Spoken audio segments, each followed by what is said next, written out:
Hi, Peter. Hello, Mark. Good to see you again. Yes, very happy that we are back together for our fifth edition of this Spirit in Work podcast. This is our fifth and the last of this series, but probably not the last of this bigger conversation. I'm sure we're going to be continuing this conversation for quite a while still.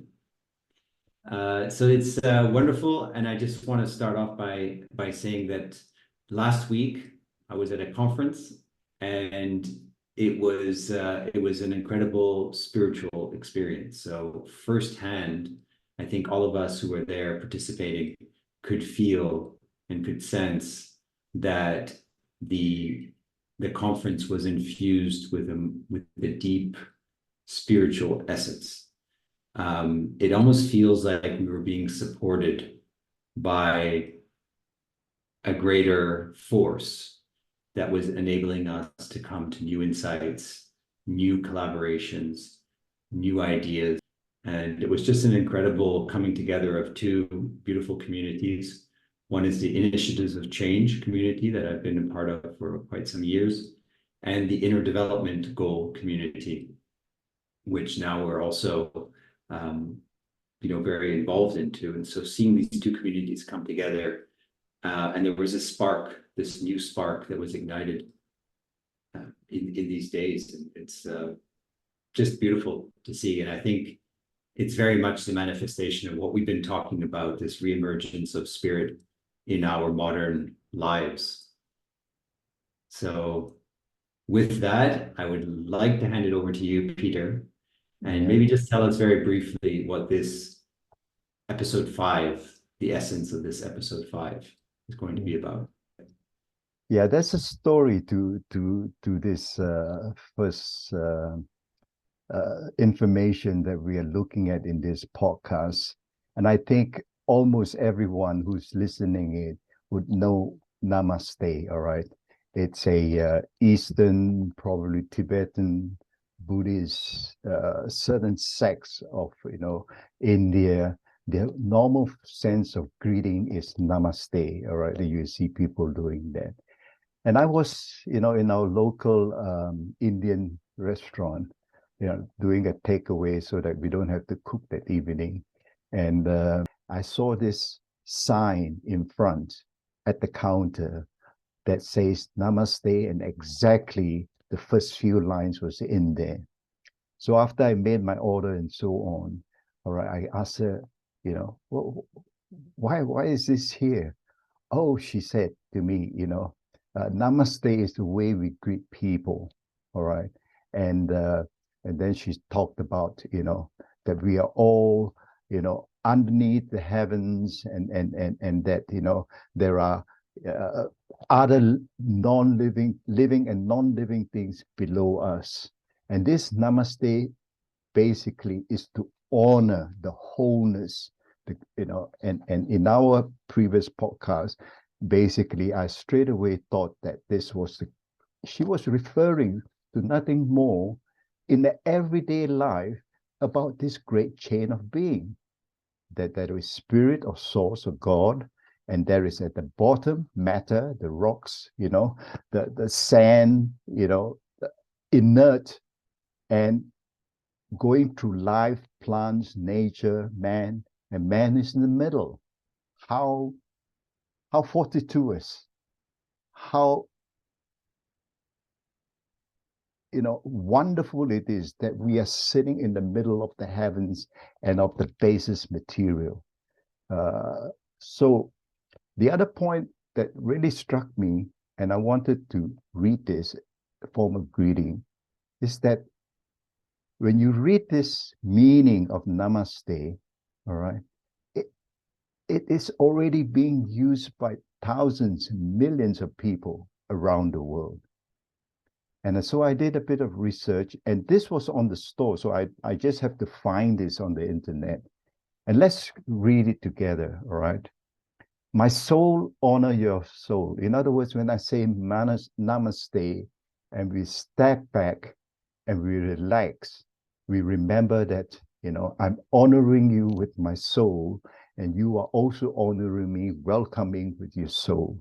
I honor the place in you, inside me, where the entire universe resides.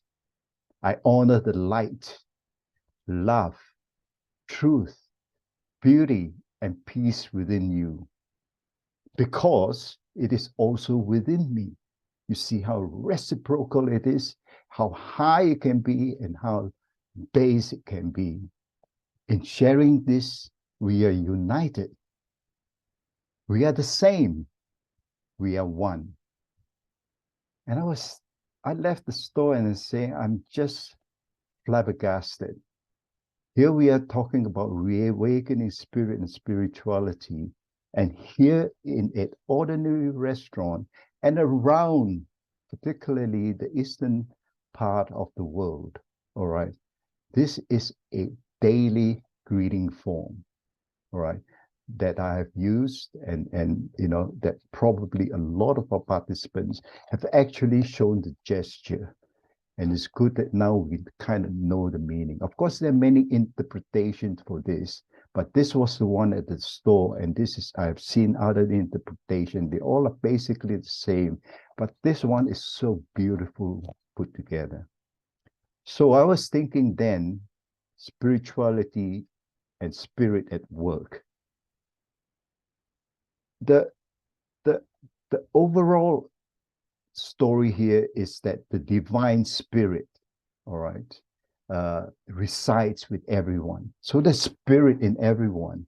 I think we already felt that during the second or the first podcast where we talk about, team spirit, human spirit, organizational spirit, animal spirit, spirit of the forest, spirit of nature.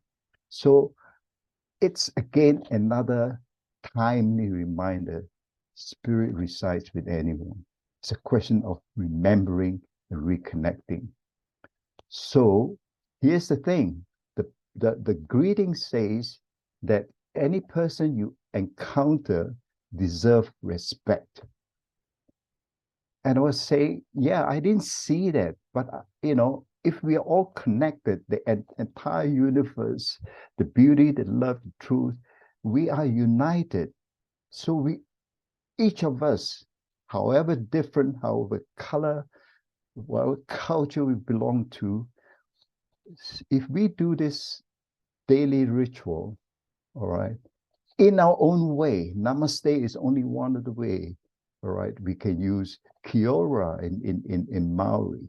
Basically, it means, I respect you, and I know that you will respect me. So this simple story experience I had in a local Indian store, and I said to myself, right, and I put it at the bottom, this is just such a simple practice, and that is the key to our happiness and our well-being at work.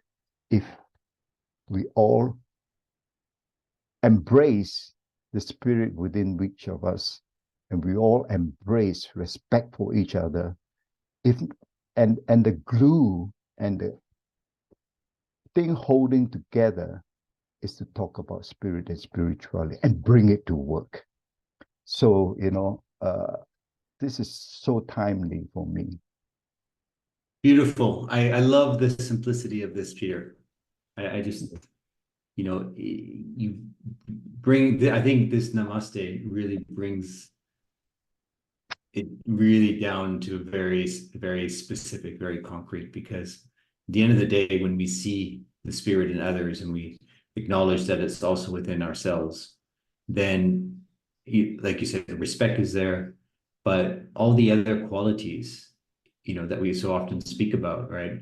Gratitude, generosity, humility, trust, all of that gets, obviously, it kind of like, it just flows from that, when there is this deep respect for our human nature and acknowledgement that there's spirit in all of us, then of course we're going to be showing up with all of these deeper qualities in our day-to-day lives. Yeah, actually, we can stop our podcast here. I think the point is made. It's and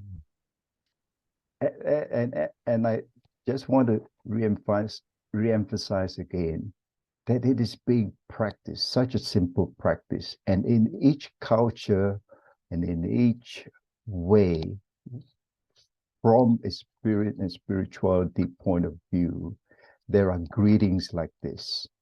All right. And it's only we step back. In fact, we don't. Now we know. We will step back every time we hear a greeting and respect the greeting instead of just a formality or instead of a gesture, instead of just being nice. No, it's more than that. When we dive into spirit and spirituality, we recognize it, we touch it, but we got to live it too. And so that brings us to our next slides. So we the title here is reinvention of work life. So let's bring spirit and spirituality. We all know this. It can be expressed this way, but when your spirit is not being expressed, when it is unfocused and unaligned, your energy is wasted. You're tired, you are restless, you have no oomph. And if this happens, and this is happening a lot in the workplace, what it actually means here, and I came across this phrase, yourself is being sacrificed for a job. We go to work only for the job because it brings us the money that we need to do the things in life. And you're actually not utilizing work and our job to its full. So when we are spirit, when we don't work from a spirit point of view, there's an increased sense of isolation, insecurity, and alienation of work, stress, and so on. However, I think, often also at work, to be honest, when the spirit is high, and these are the times when workers feel they're being called to these upper reaches of aliveness and happiness, where work is no more sacrifice in the rational sense, but work is sanctified. That means work is sacred, right? And it's through the awakening and the authentic call of awakening spirit and spirituality at work, that work becomes sacred. And when we talk about spiritual, and when I go out and talk about spirit and spirituality, I would definitely proclaim that this is the central idea of the new leadership and management agenda, whichever organization. Let's bring the idea of spirit. So this is also very interesting, the tie-up between work and life. Work touches life. We always say, my life is my life. I go to work, I leave my life behind because I'm in my work life. But actually, the two are one. Work touches life itself. To live well is to work well or to display good activity. All right, this is to live well and to work well or display good activity is a quote right from the antiquity period or from the Enlightenment period from Thomas Aquinas. Life and livelihood ought not be separated, but to flow from the same source, which is spirit, for both life and livelihood. They are about spirit. Therefore, work in its purest purpose is the creative and loving expression of the human spirit. And you know what? I thought this was interesting. Work actually, we spend so much of our lives, percentage of our lives at work. And therefore, it's got to be a place that presents us with excellent opportunities and experience for a spiritual evolution. Where else can you get a better opportunity than your work life? You can see the reciprocity and how work presents us with 1,000 opportunities to experience our spiritual evolution. Of course, it doesn't mean that we are all going to be goody, holy. The rational and the management side of it, that we already know how to do. We don't have to change anything. All we have to do is to bring our spiritual self into work. And that will add another layer of aliveness, sacredness into the workplace. So we can look at our jobs now instead of being sacrificed, our freedom for earning some money. It becomes an opportunity for constant spiritual awareness, to become a new state of mind for everyone in the workplace. So, I know quite a bit of text in here, but I hope this capture, all right, a new way to look at life, work, and how we can bring the spirit and sanctify work. Yeah, it's wonderful, Peter. Huge opportunity and a big yearning. I think there's a big underlying yearning and readiness for this, especially amongst the younger generation, to step into this. So yeah. beautiful. And the thing is, we are all ready for it. Once you get the big story, the big picture, and what's happened across history, we're all ready for it. Everything is there. We don't have to change a lot of things. We just have to remember and reconnect. So when humans do good work, all right, they become, this is a quote that I kind of like, and I thought it's important, it's useful to bring it in. We become a flowering orchard, permeating the universe and making the cosmic wheel go around. This is a quote by Hildegard of being a well-known spiritual person, a lady. So what does this mean? First, it means that humans are fruitful and flourishing when working. So work is actually not just a job where we sacrifice our lives to earn some money.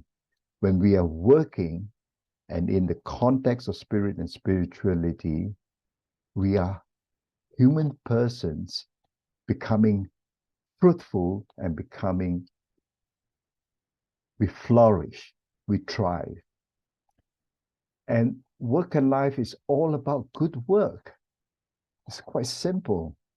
And third, our work affects the universe itself, and that our work actually contributes to the cosmic wheel. Now, of course, this may seem very high, but we are already, through the great chain of being, we are already part of the universe. The human person, you and I, the human race from historically till today and into tomorrow, we are sitting in the middle of this cosmic wheel, if you like, and we can make greater meaning and greater contribution to this turning of the cosmic wheel. So spirit is cosmic, it's universal. So you can see how expensive spirit is when we bring it to work, that it spreads not only from our team, our work, to our community, to our planet, all right, to the whole world. And Mark, I won't have to go through that, the fruits, often we come and say the fruits of reawakening spirit are mental, emotional, embodied wellness, wholeness in the person work. But the real fruit really And the natural fruit, you have already alluded it previously. It's compassion, it's equanimity, all right? That means we all are all equal. We are peaceful, we are calm, love, kindness, goodness, peace, happiness, healing. Wow, not only physical healing, but healing of stress, healing of relationships, and unity. Now, these are the real and natural fruits. The research work done by so many academics, all right, are about stress at work, emotion, and so on. So, I, I, I think this speaks for itself. The big word for me is unity, all right? I, I, I respect you and you respect me. I honor your soul and you honor my soul. We are one. You and I are one. We all are one. The organization is one. The world is one. The universe is one. Well, isn't that the great chain of being? Is that where the playground of spirit is, Mark? So in view of time, the next few slides is just to show you some frameworks. All right. Because we haven't answered the question, how are we going to implement it? Okay. Why should we implement spirit and spirituality at work? I've just quickly put together some of the benefits, if you like, the outcomes. And this is research. If you look at the bottom there, these are academic papers from handbooks of spirituality and performance, handbook of workplace spirituality. There are at least 6 to 10 handbooks of this, and there are hundreds and hundreds of academic paper, researchers taking evidence from this. And these 3 references, I just look at some of these papers, academic papers, and from the handbooks, from Courtesy, from in between 2008 right down to 2000. Let's go through the list. Just fly by it. Fostering a rich sense of creativity and flourishing, thriving, doing well, prospering. Increased commitment to organizational goal. I think intuitively you can see that these are the outcomes of spirit and spirituality at work. On top, as I said, of all the rational expertise and the intelligence, the other intelligence, the cognitive intelligence, the scientific intelligence that we all put together, the moral and so on. So revitalization of engagement. We talk a lot about disengaged employees. Spirit is going to revitalize engagement and enrollment. And it's not coming from the mind, it's coming from the heart. Self-directed, self-organizing, I think you used the word earlier on. Increased profit and morale.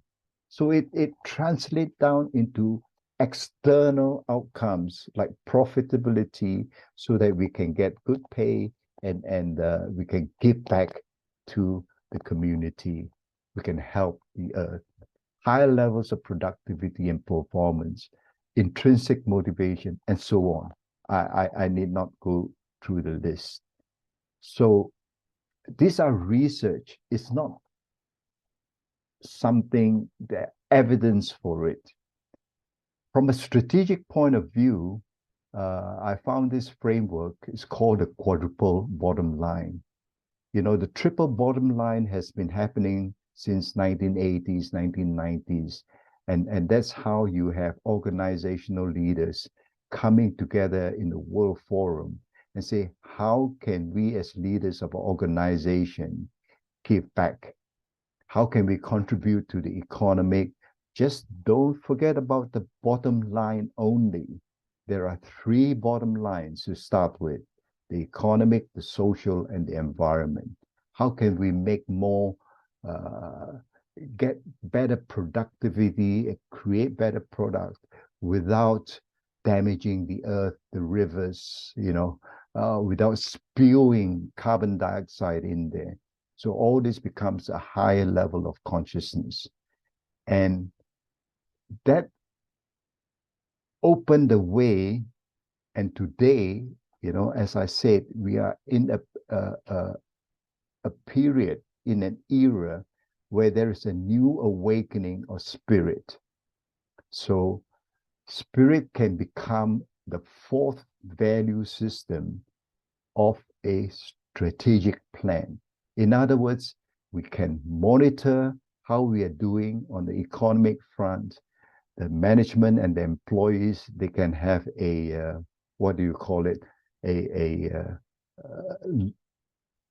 data, all right, on how we are doing social. They can measure it, what is the impact on the environment. And we also measure how spiritual we are. As a value, that means spirit becomes another value that is going to be value added and help to the total performance. So this is a framework that is already existing, very straightforward, and it's strategic. So work doesn't change because we're introducing. We are just adding another element, strategic element that we know will give us very good outcomes. So if you look now at the framework, look at it this way. On the right-hand side are the external things, all right? The outcomes, commitment, productivity, financial performance, employee. How do we get that now to a higher level? Well, we come back to the next left-hand side. We want to make a difference. We want to look at meaning. We want to be members, all right, being understood that we are not just a cog in the organizational wheel. We have got a membership in this from a spirit point of view, and to be appreciated. And how do we get there? We have a vision, all right, and we have a value, a spiritual value. You can use any of those natural gifts, compassion. You can use any of this. In this framework, they use altruistic love, which means to say going beyond yourself for others. All right. It's not selfish, it's sharing. Each organization, each team, and yourself would have your own spiritual value element. Remember the fourth bottom line.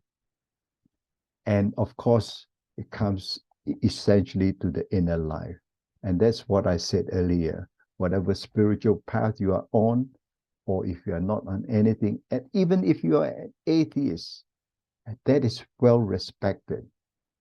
You may not believe that there is God exists, and you do not believe that God is, but even atheists cannot deny that there is a spirit element. So, but their inner life is not going to go through God as an atheist. Their inner life is going to go through spiritual practice. And they will realize that, right? And of course, you come to, faith. Believing in this big story, believing that spirit came and play and create part of the creative universe. They infold into matter, so that allows all of us, the matter, the human people, to ascend back to our spiritual wholeness, our spiritual freedom, our spiritual and intellectual fullness. So it's all there for us to begin to talk about spirit and spirituality at work. And of course, there are a lot of details, and this is what some of our future workshops will focus on, all right? Taking them through the same storyline, but then working with individual teams and the whole organization to infuse, to reawaken spirit in the workplace.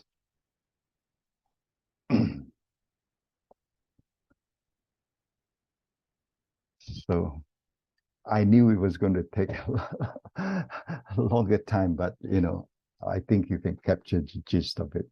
Well worth it. This was amazing. I really feel like everything that we've been building up to over the last episodes has come together in this one.